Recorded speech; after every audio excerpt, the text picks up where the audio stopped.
कि जो हमारे संविधान निर्माताओं ने हमें हक अधिकार दिया वोट डालने का,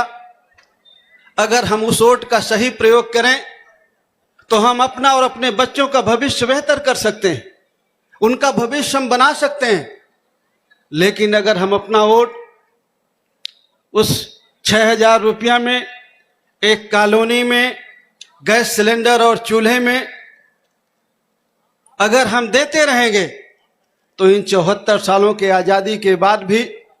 आज तक हमारा ठीक नहीं हुआ भविष्य हमारे बच्चों का, और आने वाले और कितने साल लग जाएंगे हम अपने आप को ठीक नहीं कर पाएंगे। इसलिए आपको आज महर्षि कश्यप की जयंती के मौके पर यह तय करके जाना है कि हमें आने वाले समय में महर्षि कश्यप के सपनों को पूरा करना है, गुहाराज निषाद के सपनों को अगर पूरा करना है तो हमें अपने वोट का सही प्रयोग करना होगा। जितने हम गरीब और कमजोर लोग हैं, पिछड़े हैं, दलित हैं, अक़लियत समाज के लोगों हैं, जिनको आज़ादी के 74 साल बाद भी जो बाबा साहब अम्बेडकर ने संविधान में लिखा वो हक हिस्सा नहीं मिला, और अगर उन्हें प्राप्त करना है, उस संविधान को पूरी तरह लागू करना है, तो उस संविधान को लागू करने वाले लोग तो वही होते हैं जिनको वोट से जिता करके हम विधानसभा और लोकसभा में भेजते हैं। इसलिए अगर हम चाहते हैं कि हमें समानता का दर्जा मिले, इस देश में इज्जत सम्मान से जीने का मौका मिले, इस उत्तर प्रदेश में भारतीय जनता पार्टी की सरकार है, लगभग 1700-1800 थाने हैं, उस थाने में एक भी गरीब का बच्चा थानेदार और सिपाही नहीं है। अगर है तो नाम मात्र पर, ना आपको दरोगा मिलेगा, राजभर का बेटा, ना नोनिया चौहान का बेटा, ना पाल का बेटा, ना कश्यप का बेटा, ना शाक का बेटा। आज देखिए इन 1700-1800 थानों में किसके बच्चे हैं। आज उत्तर प्रदेश के 75 जिले में कौन कप्तान और कौन डीएम है,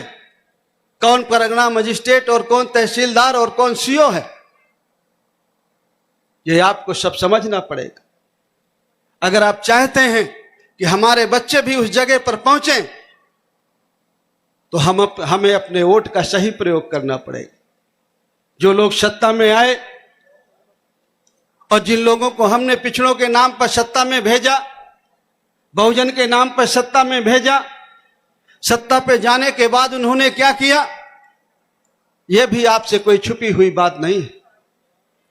मैनपुरी के बारे में या फर्रुखाबाद के बारे में या इटावा औरैया के बारे में, एटा के बारे में, कन्नौज के बारे में, आप तो वहां के रहने वाले हैं, मैं भी अच्छी तरह सब जानता हूं। और जो चाहे वो इस सरकार में हो या पिछली सरकार में हो, जो मैनपुरी के लोगों के ऊपर, गरीब और कमजोर के ऊपर, या फर्रुखाबाद या मैनपुरी या एटा या इटावा या औरैया जो अन्याय अत्याचार हुआ है, वो ना आपसे छुपा है ना वो मुझसे छुपा है। लेकिन अगर इस अन्याय अत्याचार से छुटकारा पाना है तो उसका एक ही रास्ता है कि हमें अपने वोट का सही प्रयोग करना है। और अगर आप अपने वोट का सही प्रयोग किए तो आप ये भरोसा रखिए कि जिसका जैसा व्यवहार है उसको वैसा व्यवहार हम जरूर देंगे। उसका एक भी व्यवहार हम उसका उधार नहीं रखेंगे। अभी कोरोना के नाम पर चालान हुआ है, 5,000 का, किसी का 1,000 का, किसी का और कितने रुपए का। अरे भाई व्यवहार है, किसी की शादी में, किसी के कार्यक्रम में कोई 5,000 का व्यवहार देता है, कोई 11,000 का देता है, कोई 500 का देता है, कोई 100 का देता है। जब हमारा समय आएगा, जिस दिन आप अपने वोट का सही प्रयोग करेंगे और जिस दिन हमारा समय आएगा, तो आप चिंता मत करो, जिसने 5,000 का व्यवहार दिया है हम उसे 11,000 का देंगे, जिसने 11,000 का दिया है उसे 22,000 का देंगे, और इतना व्यवहार दे देंगे कि वो दोबारा कभी हिम्मत नहीं करेगा कि हमें इनसे व्यवहार करना है। मैं अच्छी तरह जानता हूं, मैं इस एरिया के बारे में, पुरानी सरकार का उत्पीड़न भी मुझे याद है और आज की सरकार का उत्पीड़न भी मैं अच्छी तरह से जानता हूं। लेकिन पुरानी सरकार का उत्पीड़न भी मुझे याद है अच्छी तरह से। मैं भी ये भी जानता हूं कि किसकी जमीनें कितनी कब्जा की गई, किसका घर कितना कब्जा किया गया, किसकी जमीन कितनी कितनी कब्जा की गई, मैं ये अच्छी तरह से जानता हूं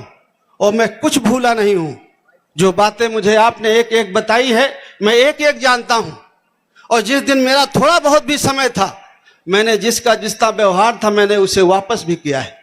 और आने वाले समय में उसका कोई व्यवहार बाकी नहीं रखा जाएगा। मैं आपसे यही कहूंगा कि आप लोग जागरूक होइए और अपनी वोट की ताकत को पहचानिए। जिस दिन आप अपनी वोट की ताकत को पहचान लेंगे